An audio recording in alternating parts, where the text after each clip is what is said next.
Mimax Post'tan müşterilerinize SMS göndererek bilgilendirme yapabilirsiniz. Bu bilgilendirme müşterinizin bir bakiye bilgilendirmesi de olabilir. Herhangi bir bayram tebriği olabilir. Ya da buna benzer birçok farklı şekilde reklam kampanya duyurusu da olabilir.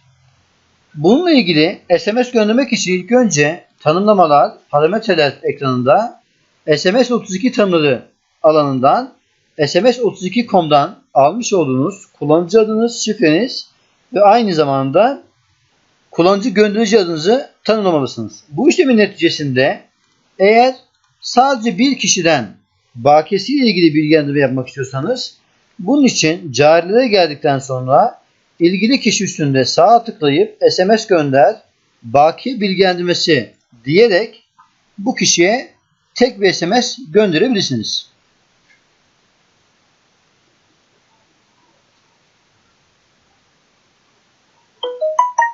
Ve şu anda duyduğunuz gibi SMS'imiz geldi. Eğer toplu bir mesaj göndermek istiyorsanız ve bu da bir bakiye bilgilendirmesi ise aynı şekilde bakiye bilgilendirmesini uyarı ve bildirimlerde SMS gönderimi alanından yapabilirsiniz. Örneğin ben listemdeki herkese aktar diyerek önce herkesi sağdaki gönderici listesine aktardım. Bunların arasında istemediklerim varsa kaldırabilirim. Örneğin Mehmet Uzun'u kaldırmak istiyorum. İlgili kaydı seçtikten sonra seçileni aktar diyerek bu kişiyi kaldırabilirim.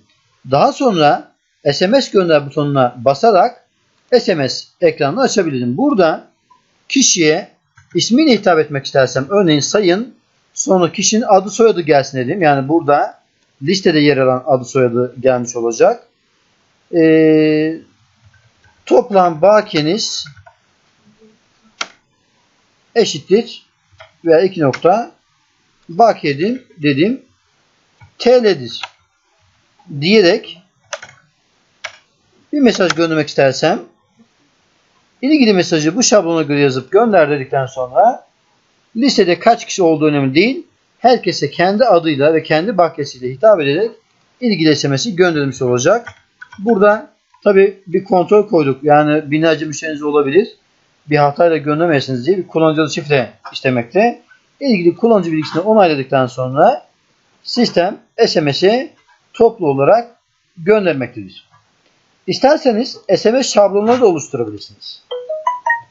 Örneğin SMS şablonları kısmında yeni ekle diyerek yeni bir şablon ekleyebilirsiniz. Örneğin bayram tebriği olsun. Arkasında yeni ekle dedim. Sonra çift tıklayarak ilgili şablonda dedim ki sayın müşteri adı soyadı gelsin. Kurban bayramınızı kutlarız. Nice bayramlara dedim ve bunu aynı şekilde kaydettim. Gördüğünüz üzere şu anda artık böyle bir şablonumuz var. Şimdi ilgili şablona göre bir SMS gönderme istersen SMS gönder, ilgili kişileri tek tek ya toplu aktar. SMS gönder dedim. Ardından bayram tebriğini, burada bir kontrol daha yapmamız gerekiyor. Sadece bir tane olduğu zaman seçime izin vermiyor.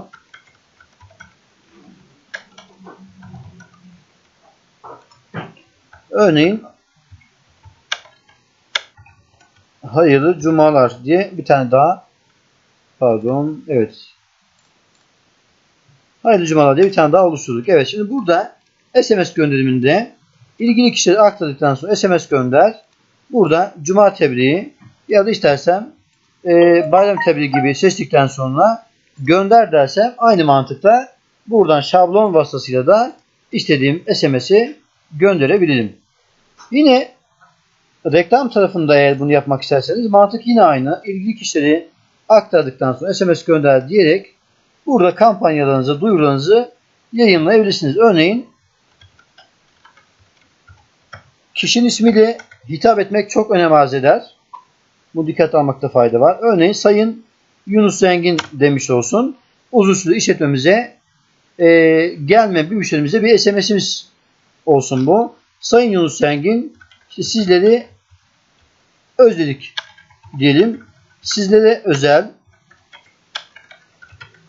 %25 indirim kodu, mesela DX AC 34 65 dedim örneğin. Bu şekilde istersen kişilere özgü SMS ile göndererek burada kişilerin eğer uzun süre işletmemize gelmediyse, bir alışveriş olmadıysa bize biraz daha gelmesi için bir yol açabiliriz. Buna özgü farklı mantıkla birçok kurgu yapılabilir. SMS maliyetimiz çok uygundur. O tarafta da ciddi kazanç sağlayacak kanısındayız.